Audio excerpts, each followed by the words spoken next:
Сәлеметсіздер ме? 907 есебіміз шығарамыз. Бізге кескіндеген сан аралығын белгілеуін пайдаланып жазыңыздар дейді. Мына жерде біз бірінші суретімізге қарайық. Бірінші кескінімізге қараймыз.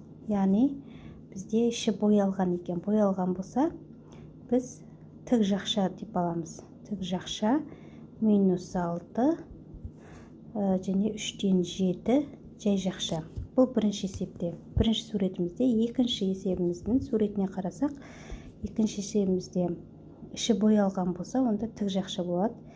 2,7-ден 1 және де 11. Бұл да тік жақша болады. Үшінші есебімізде, үшінші суретке қараңыздар, минус шексіздік болады. Минус шексіздік және де тік жақша екен, -3 тік жақша болады. Бұл бізде үшінші есебіміз. Төртінші есебімізде іші боялмаған екен, яғни жай жақша болады. -7 және де 2,5 бізде боялған болса тік жақша болады. Мынау төртінші есеп. Бесінші есебіміздің суретіне қараңыздар. Яғни тік жақша болмайды.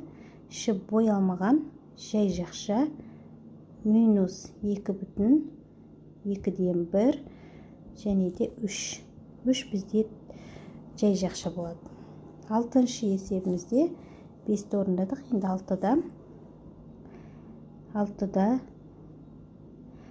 тік жақша боялған іші -1-ден 1,3-тен 1 және плюс шексіздікке дейін. Яғни осылай болады. Бұл бізде алтыншы есеп.